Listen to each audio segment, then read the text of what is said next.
Nah, pada subtopik ketiga, kita akan membahas tentang apakah aspek perancangan dari bangunan bertingkat rendah. Jadi hal-hal apa saja sih yang harus dipertimbangkan ketika kita merancang bangunan bertingkat rendah. Yang pertama adalah site atau lokasi atau tapaknya, di mana lokasi berada.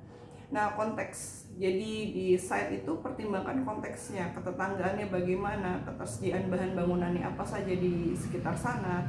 Kemudian regulasi. Nah, ini regulasi penting sekali ya, karena ini nanti terkait dengan berapa lantai yang bisa dibangun, berapa luas bangunannya, dan lain sebagainya. Nah, kemudian selain itu juga pertimbangkan kondisi lingkungan seperti iklim mikro, kondisi tanah tentunya, dan topografi. Nah, hal-hal ini akan menentukan nanti pondasi apa yang digunakan. Nah, kemudian di mana ada bukaan, kemudian mungkin perlu secondary skin misalnya, atau kita yang menambahkan fitur-fitur tertentu pada bangunan, maka harus mempertimbangkan atau menganalisa beberapa hal terkait dengan site atau lokasi. Nah, contoh di bawah ini adalah beberapa bangunan bertingkat rendah yang ada di beberapa konteks lokasi yang berbeda. Yang pertama ada di area urban atau perkotaan, ya. Nah, tampilannya seperti ini, misalnya tampilan modernnya seperti ini, bukaannya dan lain sebagainya. Nah, kemudian jadi meriah begitu ya. Nah, kemudian di bagian tengah ini adalah bangunan yang berada di Malaka ya, di Malaka di Malaysia. Nah, hotel ini berada di tepi sungai dan kita bisa lihat bukaan yang besar. Kemudian ada banyak balkon sehingga kita bisa menikmati suasana di tepi sungai. Nah, itu adalah contoh seperti tadi, pertimbangan apakah ini harus dibuka atau ditutup dan lain sebagainya ya. Kalau kita lihat perbedaannya sama yang di ruang perkotaan, bangunannya lebih tertutup ya, tidak ada bukaan, jadi dia full langsung kaca saja gitu. Nah, kenapa? Karena tentunya kan debu ya kalau di perkotaan. Nah, kalau di daerah yang relatif agak suburban misalnya seperti ini, kondisi udara relatif bersih, maka dan ada pemandangan pula yang bisa dinikmati, maka kenapa tidak dibuka. Kemudian yang ketiga di sebelah kanan adalah terkait dengan material yang digunakan. Nah, ini adalah Green School di Bali ya, menggunakan material bambu. Nah, ini adalah tadi kaitannya dengan konteksnya. Ini ada di wilayah pedesaan, kemudian fungsi bangunannya apa, dan kemudian material yang ada di sekitar sana apa yang bisa dimanfaatkan. Itu adalah contoh. Nah, di sebelah atas juga kita bisa lihat di tanah datar keras itu pondasi yang digunakan apa, bisa lebih pendek gitu ya. Kemudian di tanah miring begitu, di sebelah yang lebih rentan itu kita bisa buat pondasi yang lebih besar. Kemudian yang di tidak terlalu rentan tanahnya kita bisa buat pondasi lebih kecil. Ini yang lebih rentannya kemudian lebih kecil. Kemudian di tepian air itu ada panggungnya. Kemudian di tanah berawa tidak terkelihatan ya. Jadi artinya di sini ada ada pondasi begitu ya.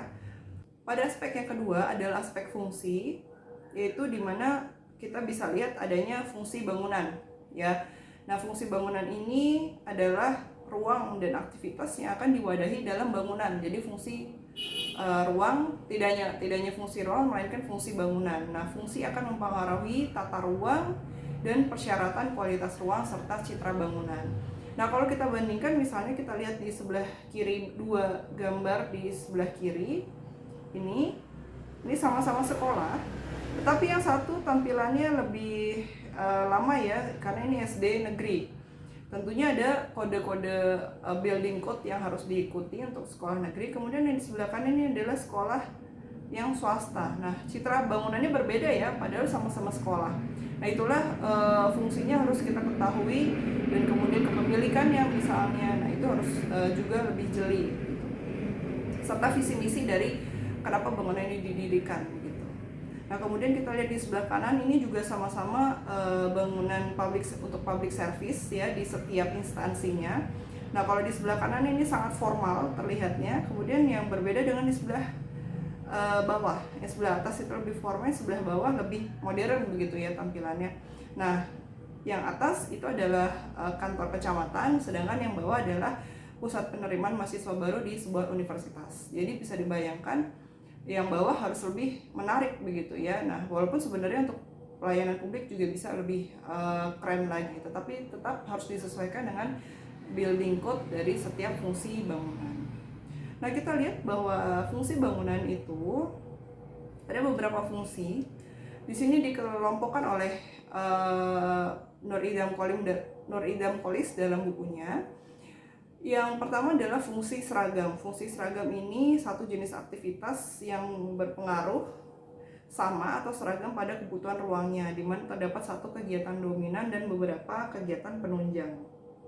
Contohnya adalah kantor, perpustakaan, dan sekolah. Ini relatif sama ya, sehingga secara layout pun mirip-mirip sama. Nah, pengaruh terhadap struktur relatif mudah. Jadi karena kita tahu bahwa fungsi ruangnya sama semua dan sangat dominan, maka akan lebih mudah mengaturnya.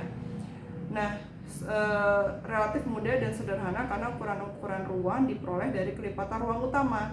Jadi kelipatan ruang utamanya misalnya 3x5 gitu ya, sudah diduplikasi 3x5. Nah, keteraturan struktur juga lebih mudah didapat dengan disusun dengan grid. Jadi lebih mudah diperoleh ya. Sedangkan hal yang berbeda apabila fungsi bangunannya adalah fungsi kompleks. Nah, jika fungsi-fungsi yang menghendaki persyaratan ruangnya masing-masing dengan ukuran ruang yang tidak dapat berupa kelipatan salah satu fungsinya, maka gridnya pun secara spesifik harus disusun gitu. Nah, contohnya adalah rumah tinggal ya, itu sangat customize banget gitu ya, karena satu keluarga dengan keluarga yang lain berbeda. Kemudian ada auditorium. Nah, pengaruh terhadap struktur relatif kompleks dengan menggunakan modul grid yang variatif dalam bentuk dan ukurannya. Jadi ukuran dari grid itu akan bervariatif gitu. Aspek lainnya adalah sistem struktur. Aspek struktur menekankan pada kekuatan dan stabilitas bangunan. Pemilihan sistem struktur merupakan tugas arsitek dengan berbagai pertimbangan seperti konteks, ketersediaan bahan, hingga biaya konstruksi dan perawatan. Beberapa sistem struktur misalnya berdasarkan bahan begitu ya, ada bahan baja, beton bertulang, kemudian bambu, ada kayu. Nah, itu disesuaikan juga dengan citra bangunan yang ingin ditampilkan. Selain itu, biasanya menjadi pertimbangan lainnya adalah ketersediaan sumber daya manusia yang dapat mengerjakannya.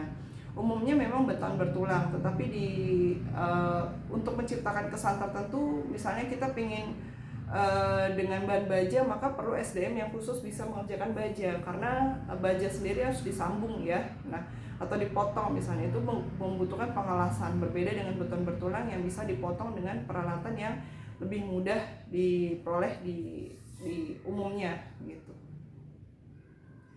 Nah, aspek selanjutnya adalah aspek konstruksi. Ini juga masih sama seperti sistem struktur. Selain ketersediaan bahan, tentunya adalah SDM yang dapat mengerjakannya begitu.